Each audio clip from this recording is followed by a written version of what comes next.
Hello, Aries, Sun, Moon, Rising, and Venus signs. Kamusta kayo? Sana po nasa mabuti kayong kalagayan.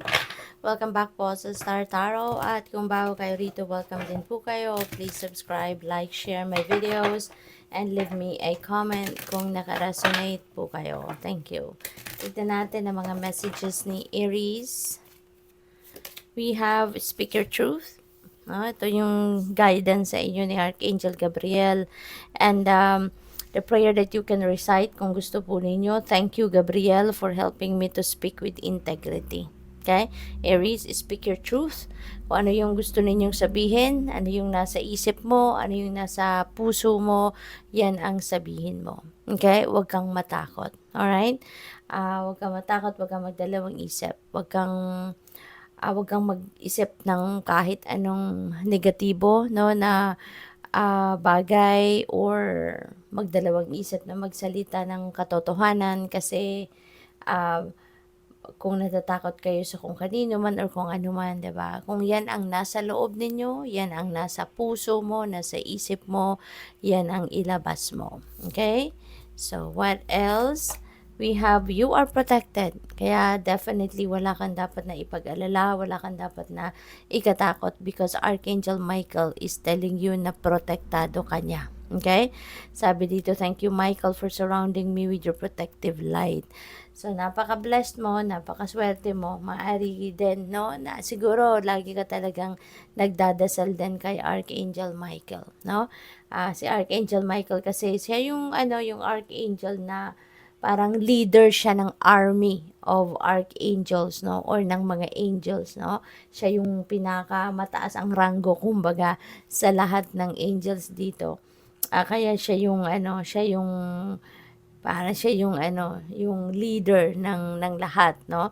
And when you call on him, babalutin kanya ng kanyang blue sapphire sword of light so that you will be protected to keep you safe, yung ganon, okay? Kaya wag kayong mag-alala kasi nandiyan siya, no? Ina-assure kanya, no, na you are protected. So, what else? We have spiritual abundance. Napakaganda. Sabi dito, thank you angels for blessing me with infinite abundance. Ayan. At merong gold coins na hawak ang angel na to. At parang ino-offer sa'yo, di ba, ginaganon. So, maaari, no, na ganito ang magiging sitwasyon ninyo, na there is an infinite abundance of finances, no? Maaring kaperahan ito na wala nang humpay ang pagdating sa iyo. As in tuloy-tuloy, no, yung kasaganaan na maaring ma-experience ninyo, Aries. Kaya importante, no, na lagi lang kayong nasa positive mindset, lagi lang kayong nasa positibo para at tuluyan nyo ng mahatak ang energy na to at hindi na kayo magkulang pa sa pera, no? So, good luck sa'yo. So, what else? We have, don't hate, meditate. Thank you, angels, for guiding me to love through meditation. Ayan. So, wag paandarin ang hate, no? Wag magagalit, no? Kasi mas maganda yung papaandarin natin yung love, marunong tayong magpasensya, marunong tayong magpatawad, marunong tayong kumalma, diba? Kasi kapag nagagalit tayo, tayo lang din ang talo dyan. Tayo lang yung masasaktan, at kapag nagagalit tayo, nakakapagsalita tayo ng hindi maganda, and in the end, tayo lang din na nagsisisi. 'Di ba? Na nakapagsalita tayo ng ganon. Or, ang iba pa dito, kung lalong-lalo na kung merong mga sakit, kunyari, hypertension, 'di ba? Kapag nagagalit, hindi rin maganda. 'Di ba? Nakaka-stress, no? At baka kayo'y tumaas ang presyon, hindi ba? Kaya as much as possible, kalma, kalma at mag-meditate kayo. Subukan ninyong mag-meditate, subukan ninyong mag-breathing exercises, no? At makakatulong ng malaki yan, para kumalma ka, para kumalma yung mga senses mo, kumalma lahat ng cell sa katawan mo. Meditation also brings answers, kaya napakalaki ng naitutulong sa atin, no, ng meditation. Kaya instead na magalit, no, kung kayo may tendency na magagalit na, atras, no? Atras ka, step back, no? Kung ano man ang sitwasyon na yan, and mag-breathing exercises ka, mag-meditate ka para nang sa gayon, kumalma ka at hindi ka makarating doon sa puntong mag-outburst kayo. Okay? Kasi, nako, hindi rin yun, hindi maganda. Okay? Hindi magandang may dudulot nito sa'yo. So, maraming salamat, Aries, for subscribing to my channel. And if you haven't subscribed yet, subscribe na po kayo. And also, maraming salamat din for not skipping the ads. Malaking tulong po yan sa akin. And please click the join button din po sa baba na video kung gusto po ninyong mag-join sa membership. Thank you. And sa mga cross-watchers din natin, hello po sa inyo. Next message ninyo, we have the elk nobility. Sabi dito, celebrate your accomplishments with humility. You are crowned with success. Powerful force guide you. Your ability to conquer challenges is limitless. Ayan, napakaganda. 'Di ba? Meron kayo ritong mga tagumpay, no? Maraming tagumpay ang maaaring dumating sa iyo kung hindi pa man ito nangyayari. But yes, no, you will be surrounded with success. You are crowned with success. Ayan. At hindi lang ikaw ang gumawa nito. At ikaw ay tinulungan din ng inyong mga spirit team, 'di ba? Ng divine universe.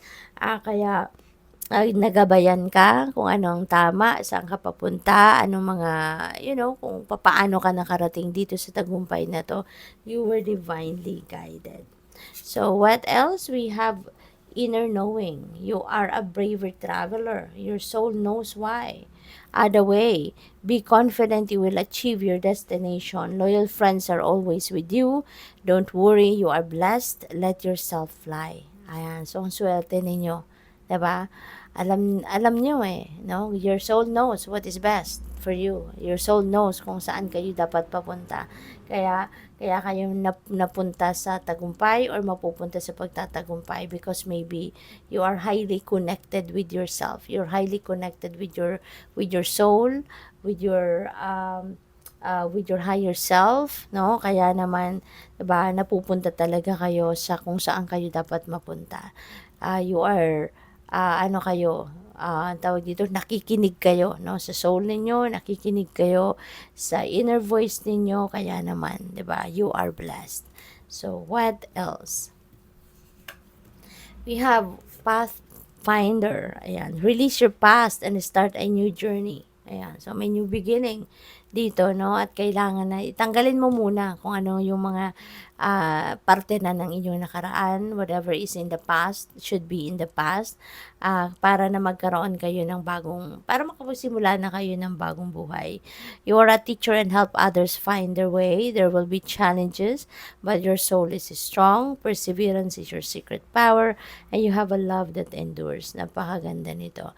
So, papaandarin mo dito yung yung pagiging matatag, 'di ba? Maybe you are strong, you're courageous, kaya naman, 'di ba?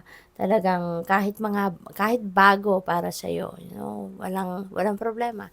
Kayang-kaya ninyo yung lusutan, kayang-kaya ninyong kaya ninyong mag-travel, no? At kaya ninyong mag-travel sa journey na kahit hindi ninyo ito nagawa pa before, because your soul knows, sumusunod ka sa gabay ng soul mo, gusto ng sarili mo, gusto ng, kung anong nasa inner knowing mo, yun ang sinusunod mo. So, and sa ngayon, maganda na parang wala nang magiging sagabal sa iyo sa pag-progress because, yun nga, yung kung ano ang nakaraan mo, kumbaga, ila-let go mo na yon para wala nang mag-haunt sa'yo, wala nang magpo-pull back sa'yo, no? At magtutuloy-tuloy ka na patungo sa kung ano man ang bagong path ng buhay na naghihintay sa'yo. Kaya good luck po. Thank you for watching. Love and light. Namaste.